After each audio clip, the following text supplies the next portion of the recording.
잘 아시지만 시편은 150개인데 그거를 이제 5권으로 이렇게 좀 구분해져 있죠. 그냥 제1권, 2권 이렇게. 그래서 다음 주가 42편이면 제1권이 이제 마치게 됩니다. 그래서 그동안 시편만 쭉 해왔는데요. 그래서 오늘 40편 또 다음 주 41편 하면 제1권이 이제 마무리를 하게 됩니다. 자, 오늘 40편의 표제어를 보면 다윗의 시 인도자를 따라 부르는 노래다 이렇게 되어 있죠. 41편도 똑같습니다. 다윗의 시 인도자를 따라 부르는 노래다. 다른 언급이 없어서 배경은 알 수 없지만 어쨌든 다윗이 어려운 그런 상황 속에서 하나님을 이렇게 찬양하고 기도하는 내용입니다. 근데 지휘자의 인도에 따라서, 그러니까 공동체가 함께 불렀던 노래인 것은 분명하죠. 자, 크게 두 부분으로 볼 수 있는데요. 1절부터 10절 혹은 어떤 학자는 2절까지 보기도 합니다. 1절에서 12절 혹은 1절에서 10절 이렇게 보는데요. 11절부터 17절 이렇게 두 개로 나눠보면, 먼저 앞의 내용은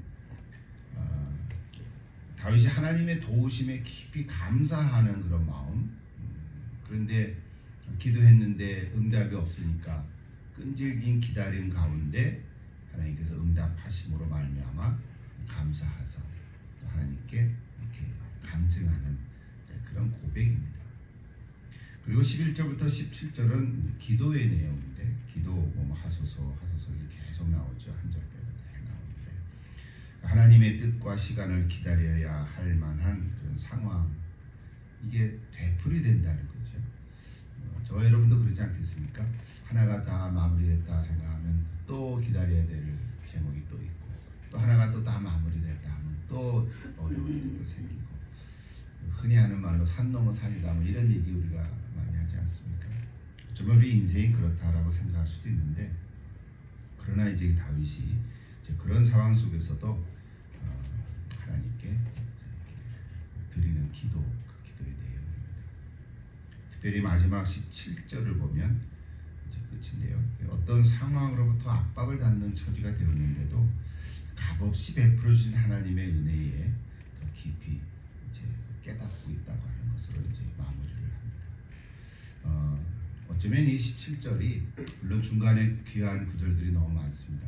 3절도 그렇고 있는데, 이 17을 통해서 우리가 어떤 영적인 원리를 하나 발견할 수 있습니다.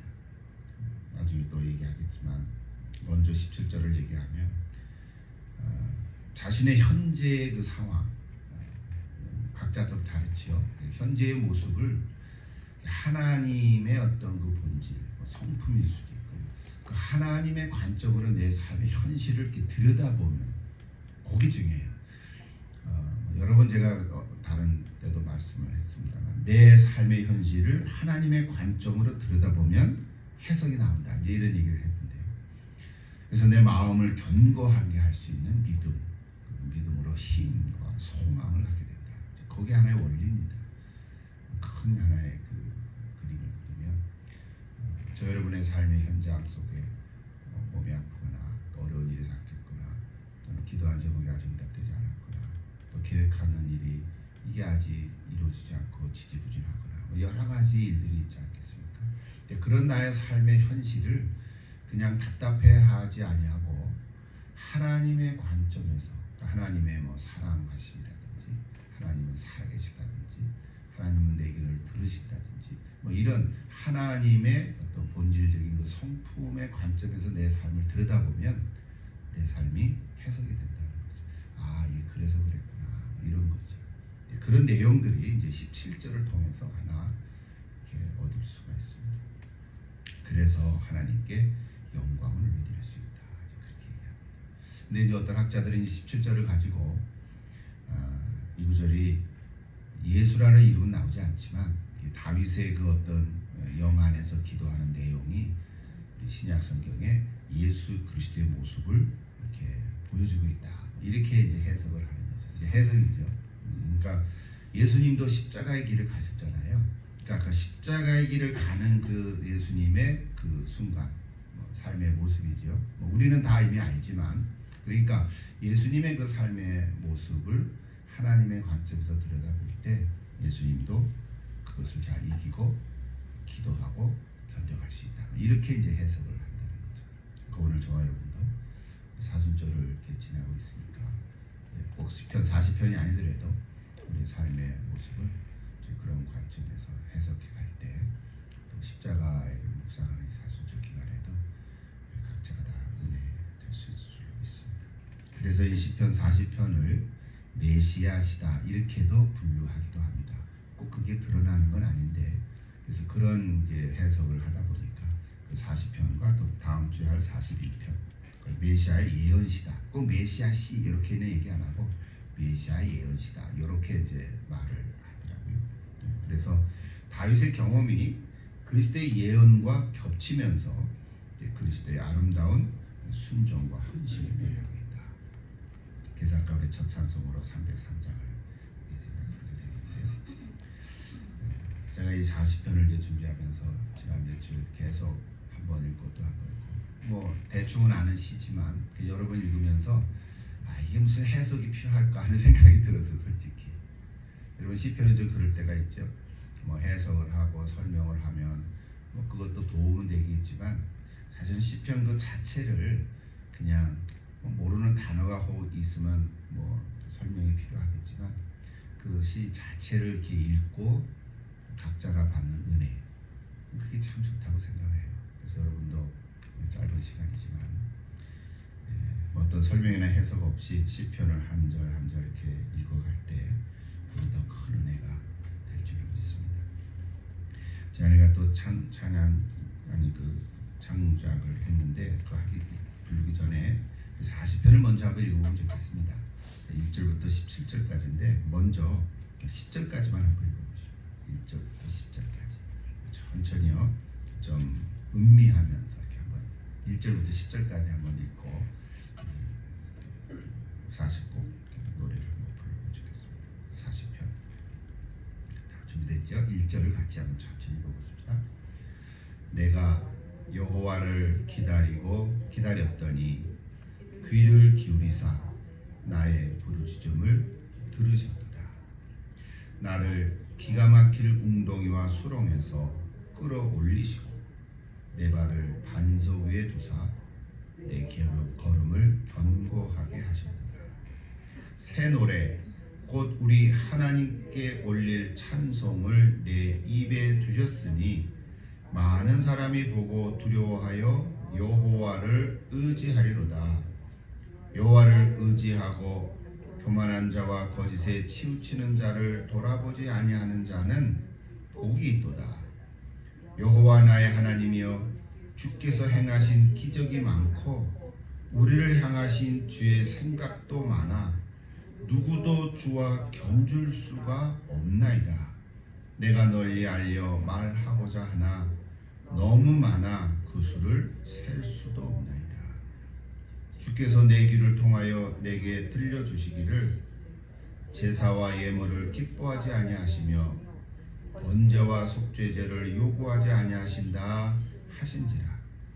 그때에 내가 말하기를 내가 왔나이다. 나를 가리켜 기록한 것이 두루마리 책에 있나이다. 나의 하나님이여 내가 주의 뜻 행하기를 즐기오니 주의 법이 나의 심중에 있나이다 하였나이다. 내가 많은 회중 가운데서 의의 기쁜 소식을 전하였나이다. 여호와여 내가 내 입술을 닫지 아니할 줄을 주께서 아시나이다. 내가 주의 공의를 내 심중에 숨기지 아니하고 주의 성실과 구원을 선포하였으며 내가 주의 인자와 진리를 많은 회중 가운데서 감추지 아니하였나이다. 찬양 하나 불러보십니다. 40편인데요. 네, 김영남 화자 권사님 감기가 심하시다고 연락을 받았습니다. 그렇군요.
약해졌어요.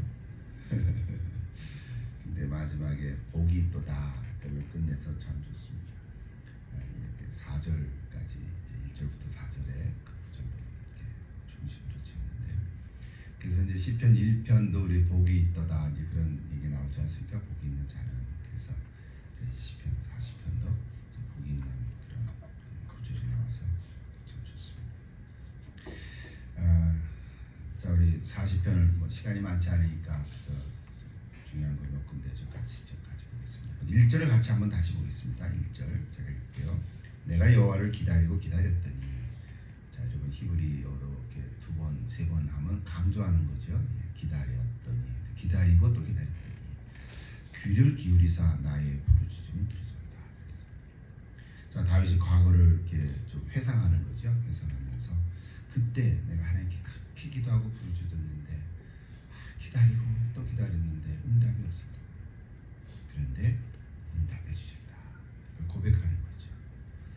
여기 기다리고 기다렸다. 이거에 대해서 우리 깔뱅 선생, 우리 종교개혁자가 칼빈이라고 그러는데 요즘은 깔뱅이라고 말을 합니다. 깔뱅이 이렇게 주석을 했어요. 그 1절에 대해서 제가 그대로 읽어볼게. 한번 들어보십시오. 조금 문장이 길지만 잘 들어보세요. 하나님은 우리가 바라는 것보다는 더욱 천천히 우리를 구원하시는지 모른다. 그러나 하나님께서 우리가 당하고 있는 상황에 유의하고 계시지 않는 것처럼 보이고, 이제 번역이 돼서 이렇게 유의, 우리를 관심 갖는다 그랬죠. 우리를 관심 갖고 계시지 않는 것처럼 보이고, 만일 이렇게 말해도 된다면 하나님께서 활동하시지 않고, 즉 역사하시지 않고 주무시고 계신 것처럼 보여질 때, 문장이 길죠. 그래도 이해됐어요? 자, 하나님께서 내가 당하고 있는 상황에 관심 갖지 않는 것처럼 보이고 역사하고 계시지 않는 것처럼 보일 때, 그런 거죠. 이는 우리를 속이시는 것이 아니다, 이 말이죠. 우리를 속이시는 것이 아니다. 하나님이 안 나타나잖아요. 말씀도 없고 어떤 상황, 역사도 없고 변화도 없고 마치 하나님이 안 계신 것처럼. 그러니까 그를 칼뱅이 우리를 속이시는 것은 아니다. 마치 속이는 것 같이. 내가 너랑 항상 함께 한다 했는데 아무 응답이 없으니까 이제 그런 거죠. 내가 그는 하나님이 우리를 속이시는 것이 아니다. 그 다음 말이 중요해요. 왜냐하면 우리가 굽힘이 없는 용기와 믿음으로 참을 수만 있게 된다면, 이게 그렇죠. 자, 기다리고 기다리도 응답이 없고 역사가 없을 때 내가 굽힘이 없는 용기, 이제 그만할까봐 그런 게 아니고 그래도 꾸준히 끝까지 간다, 이런 마음이죠. 굽힘이 없는 용기와 믿음으로 참을 수만 있게 된다면 우리가 그 모든 어려움으로부터 구원을 받는 적합한 시기에 마침내 하나님께서 역사하시고 말 것이다. 그렇게 주장을 했어요.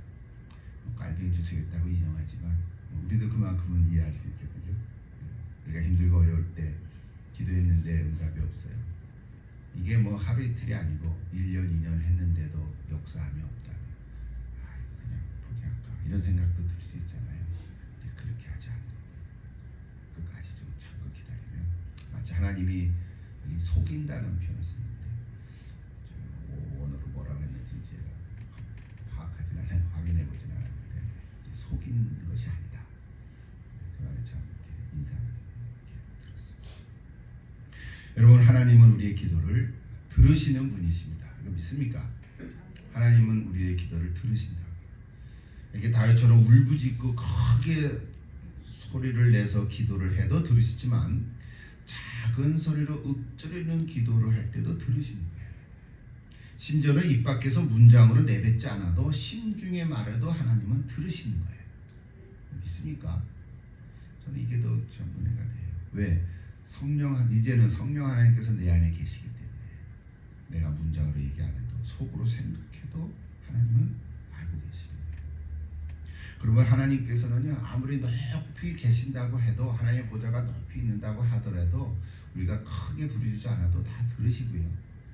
또 우리가 소리가 작아도 하나님께서는 듣지 못하실 만큼 우리를 작게 여기지 않는다는 거죠. 그래서 현미경과 만원경의 하나님 뭐 이런 얘기도 우리가 하는데, 그래서 1절 하나만 놓고 봐도 참 은혜가 됩니다. 그죠? 기다리고 기다렸더니 귀를 기울이사 나의 부르짖음에 들으셨도다. 자, 다윗이 왜 이렇게 부르짖을 수밖에 없었는가? 그 2절에 나오죠. 2절 보세요. 나를 기가 막힐 웅덩이와 수렁에서 끌어올리시고 내 발을 반석에 두사 내 걸음을 견고하게 하셨기 때문이다. 기가 막힌다는 단어는 황폐하다, 소름 끼친다 뭐 이런 뜻이라고 하는데요. 우리 일상생활에도 그런 말 종종 쓰죠. 우리 누구랑 대화를 할 때 내가 막 기가 막혀서 죽을 것 같아. 막 그런 뜻이죠. 기가 막힌다는 게 뭐야? 숨을 못 쉬는 거예요. 기가 칵 막히는 게 숨을 못 쉴 정도로. 그게 무슨 뜻인가요? 어처구니가 없는 거예요. 그죠? 얘기를 해도 통하지 않고 믿기지가 않는. 그럴 때 기가 막힌다 그러잖아요. 그래서 이 말은 예상하지 못했거나 예상을 했더라도 내 생각을 훨씬 뛰어넘을 때 이런 얘기를 하는 거죠. 정말 기가 막히다 이런 뜻인데, 지금 다윗이 그런 표현을 썼어요. 웅덩이와 수렁 뭐 이런 얘기 안 해도 대충 알겠죠. 뭐 늪지, 진흙으로 질벽한 구덩이 뭐 이런 뜻인데, 공통점은 뭐예요?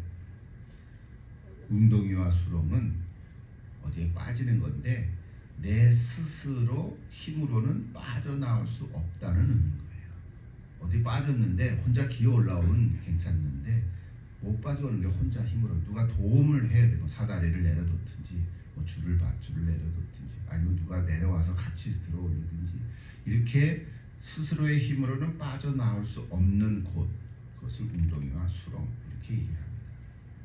그러니까 다윗은 뭐예요? 이 얘기를 하는, 자기 과거에 좀 예상하지도 못했고 예상했더라도 자기 생각의 범위를 넘어서는 그런 어려운 상황에 빠져 있을 때 내 스스로는 헤쳐나올 수가 없었던 거예요. 그 사람이 울부짖었는데 하나님께서 들으시고 건져내 주셨다. 이거 얼마나 감사합니까? 여러분 그렇지 않습니까? 우리가 어려운 일에 빠졌을 때 이거 어떻게 해결하나, 그냥 이리저리 그냥 머리를 굴려도 안 되고 여기저기 사람을 만나도 안 되고 해결이 안 되는 거예요. 그럼 어떻게 해요? 내 힘으로는 어쩔 수가 없는 거예요. 그러니까 마지막에 하나님께 와서 또 간구하는 거죠. 사람이 보통 다 그러죠. 처음부터 하나님께 나오는 사람이 몇 명이나 있겠어요. 다 내가 해보다가 안 되니까 또 하나님께 오는 건데, 그래도 하나님이 그걸 들으시고 건져 주신 거예요. 그러니까 감사하지 않을 수가 없잖아요. 그죠? 찬양하지 않을 수가 없죠. 그래서 3절이 나오는 거예요. 3절 같이 읽읍시다. 이거 3절이 오늘 참 귀한 구절인데, 아까 17절 얘기했지만 3절 하나만 가지고도 오늘 은혜가 될 것 같아요. 같이 한번 읽어보십시다. 새 노래 곧 우리 하나님께 올릴 찬송을 내 입에 두셨으니 많은 사람이 보고 두려워하여 여호와를 의지하리로다. 예. 이 3절 가지고 지은 찬양곡이 사실은 있어요. 그죠? 우리가 가끔 불렀던 찬양곡들이 있는데, 이 새 노래가 어떤 걸까요? 여러분 새 노래는 뭘 뜻할까요? 새로 만든 노래인가요? 뭐 그것도 새 노래라고 말할 수 있죠. 뉴송이죠. 제 아내가 맨날 이렇게 시편을 이렇게 만드는 것도 그래서 새 노래죠. 새 노래 얼마나 좋고 은혜가 됩니까? 처음에는 잘 모르지만 자꾸 부르고 또 부르다 보면 좀 은혜가 되잖아요. 근데 그걸 얘기하는 건 아니에요. 그래서 새 노래는, 그러니까 새로 만든 노래라기보다는 또 새로 지은 노래가 은혜가 되지만 그건 아니에요. 이 단어가 나오는 성경이 몇 권 있지만 요한계시록에 14장 3절에 가보면 이 구절이 나와요. 그대로 그들이 보좌 앞과 네 생물, 네 종류의 동물, 생물과 장로들 앞에서 새 노래를 부르니 그랬어요. 근데 이게 그들이 누구냐면 땅에서 속량함을 받은 14만 4천 명이라는 거예요. 그래서 요 계시록 14장 3절을요 주로 이단들이 즐겨 사용합니다. 그래서 조심해야 돼. 14만 4천이라는 숫자 때문에 자 여기 오신 여러분들이 부르는 노래가 새 노래입니다. 막 이렇게 해서 사람을 미혹하고 유혹한다는데, 그러는 게 아니죠. 계시록에 나오는 이 새 노래는 사실은 성도들이 하나님께 받은 은혜와 사랑에 감사함으로 드리는 노래인 거예요. 14만 4천의 숫자가 나오지만 그게 포인트가 아니라 내가 구원받은 은혜의 그 사랑에 감사하는 마음으로 드리는 노래가 새 노래예요. 오늘 구절로만 보면 40편 3절에 보면 첫 번째 뭐가 나옵니까? 하나님께 우리 하나님께 올릴 찬송 그렇게 되어 있죠. 그러니까 이 새 노래는 하나님께 올려드리는 찬송이에요. 그러니까 쉽게 얘기하면 내가 기분 좋아서 막 부르는 노래는 새 노래가 아닌 거예요. 좀 구분할 수 있습니까? 뭘 우리는 다 찬송을 부를 때 하나님께 드린다 그러잖아요, 그죠? 그런데 어떨 때는 기분 좋아서 막 이렇게 부를 때가 있어요. 소리 나면서 기분 좋아서 부르면 콧노래로 부를 수도 있잖아요. 그건 새 노래가 아니에요. 항상 하나님께 올려드리는 찬송이 돼요. 제가 예배 드릴 때 찬양 팀이 나와서 찬양도 하고 여러분 같이 부르는데 찬양 팀 노래 부르는 거 이렇게 듣고 좀 잘하네, 좋네. 그러면 안 되는 거예요. 찬양 팀이 부르는 노래를 같이 따라서 하나님께 올려드릴 때 그것이 새 노래라는 거죠. 또 두 번째 뭐가 나옵니까? 내 입에 두었다라는 표현을 쓰죠. 내 입에 두었다. 이게 뭔 거예요? 내 입에 두니까 내가 부르는 거죠. 맞아요. 내 입에 부르는 내가 부르는 노래지만 이것이 하나님께서 부르도록 하는 노래라는 거예요. 하나님께서 부르도록 하는 찬송. 여러분 그런 경험 있습니까? 어떨 때는 내가 그냥 뭐랄까 좀 힘들고 지쳤을 때 노래가 찬송이 나와. 그래서 막 불러요. 좋지요. 그런데 그냥 내가 기분이 좋아서 부르는 찬송이라기보다는 하나님께서 내가 좋아하는 노래가 아니라 하나님께서 부르도록 하는 찬송. 그 찬송. 그게 새 노래라는 거예요. 마지막 하나 3절 보십시오. 3절 뭐라고 되어 있습니까? 하나님께 올릴 찬송을 내 입에 두셨는데 그 많은 사람들이 그거를 보고 두려워하여 여호와를 의지하리로다 그랬어요. 두려워한다는 경외하는 거죠. 하나님을 믿게 되고 하나님을 의지해야 된다. 뭘 보고? 내가 부르는 찬송을 듣고 또는 그 모습을 보고. 굉장한 거죠. 그래서 여러분 찬송을 다른 사람이 들을 때 은혜가 된다는 것은 그 사람이 노래를 잘하고 못해서가 아니라 그 사람이 올려드리는 그 찬송, 찬양이 다른 사람에게 은혜가 되는 거예요. 여기 오늘 그 말씀 똑같죠. 하나님을 경외하고 또 의지하고 뭐 단어는 두 개밖에 안 나왔지만 나도 하나님의 은혜에 공감이 되고 나도 저 사람이 저렇게 기뻐하는 찬송을 보니까 나도 힘들고 어려웠는데 나도 기뻐해야 되겠다. 이런 걸 느끼는 거죠. 그게 이게 새 노래라는 거예요. 여러분 3절 너무 좋죠. 여러분 앞으로 우리가 찬송 부를 때 그렇게 하면 좋겠어요. 이게 3절 후반부는 물론 결과적으로 나오는 얘기죠. 다윗이 찬송을 부르는 모습을 보고 사람들의 반응을 얘기한 거잖아요. 많은 사람들이 다윗이 아까 2절에 보면 뭐라 했어요? 기가 막힌 웅덩이와 수렁에 빠져 있는 걸 보고 이제 다윗이 완전히 망했구나. 쟤네 이제 제기를 못해 라고 했는데도 놀랍게 하나님께서 다윗을 소생시켜 주시고 또 찬송을 하게 된 걸 보고 놀랍고 하나님을 경외하고 의지하게 됐다는 거거든요. 이게 간증이에요. 그래서 찬양의 간증이 있어요. 그렇죠? 오늘 저와 여러분이 다 이런 새 노래를 부를 수 있는 저 여러분 되면 참 좋겠습니다. 4절을 볼까요? 시간이 벌써 많이 갔네요. 4절 여호와를 의지하고 교만한 자와 거짓에 치우치는 돌아보지 않는 자는 복이 있도다. 이게 처음에 읽을 때 이상했어요. 여호와를 의지하고 거기까지 됐는데 교만한 자와 거짓에 치우치는 자를 돌아보지 아니하는 자가 복이 있다 그랬어요. 돌아보는 자가 복이 있는 게 아니고, 만약에 이렇게 썼으면 여호와를 의지하고 헐벗고 가난하고 어려움에 처해 있는 자를 돌아보는 자는 복이 있다. 그건 맞겠지요. 근데 여기 교만하고 거짓에 치우치는 자는 돌아보지 말라는 거예요. 그렇다는 걸 관심 갖지 말고 그건 저주받아라 이런 얘기가 아니라 여기서 얘기하는 거는 다윗 자신이 나는 여호와를 의지하고 교만하고 거짓에 치우치지 않았다는 것을 이렇게 표현한 거예요. 나는 하나님만 의지합니다. 나는 교만하지 않고 거짓에 치우치는 자를 나는 그렇게 하지 않았다. 그렇게 살지 않았다는 거죠. 그래서 그렇게 하는 자가 복이 있는 거죠. 실제로 여기 40편 4절에서는 그렇게 얘기했는데, 그래서 다윗은 어떤 인간적인 어떤 그 뭐랄까요, 그 가치관, 인간적인 어떤 그 방법들을 의지하지 않고, 또 사람들의 멸시와 비방에 흔들리지 않고, 거짓된 죄악에 빠지지 않고, 그래서 하나님만 의지하고 살았다. 그래서 이제 8절에 나옵니다. 아까 읽었는데 8절에 보면 나의 하나님이여 내가 주의 뜻 행하기를 즐기오니 주의 법이 나의 심중에 있나이다. 이렇게 노래했잖아요. 그러니까 다윗은 자기에 일어나는 모든 일들이 너무나 힘들어 죽을 지경에 이르렀지만 이 세상 따라가지 않고 이 유혹에 빠지지 않고 오직 주의 뜻에 순종해서 살아왔다. 그렇게 말하는 거죠. 4절에. 그것이 이제 5절, 6절, 7절, 8절까지 쭉 연결이 됩니다. 그래서 그 8절에 주의 뜻 행하기를 즐긴다. 그렇게 썼거든요. 그래서 6절에 보면 그 방법이 뭐예요? 주께서 내 귀를 통하여 내게 들려주시기를, 같이 봐도 돼요. 제사와 예물을 기뻐 아니하시며 번제와 속죄제를 요구치 아니하신다. 그러니까 말씀을 읽을 때 다윗의 말씀을 통해서 깨닫는 거죠. 하나님은 제사와 예물을 기뻐하시는 분이 아니고 번제와 속죄제를 요구하시는 분이 아니다. 하나님께서 요구하시는 건 뭘까요?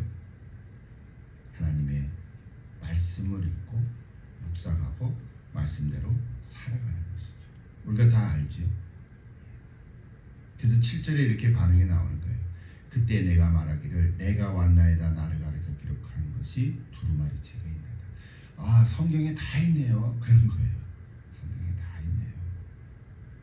여러분, 올바른 신앙은, 오늘 저 여러분이 다 예수 믿고 오늘까지 몇십 년 신앙생활을 해왔는데, 정말 내가 하나님 앞에 바르게 신앙생활을 하는 것은 어떤 종교적인 예식이나 행위가 아니죠. 종교 생활하는 게 아니라 신앙생활하는 건데, 거기에 핵심은 하나님의 말씀을 깨닫고 순종하는 데 있다. 이 말을 여러 번 얘기했습니다. 나를 의지할 건가, 또 내가 가지고 있는 걸 의지할 건가, 하나님을 의지할 건가. 그게 핵심이죠. 세속적인 가치관을 따라갈 건가, 하나님의 말씀으로 반석을 삼을 것인가. 오늘 저 여러분 다 하나님을 의지하고 하나님의 말씀에 기초가 서 있는 줄 믿습니다.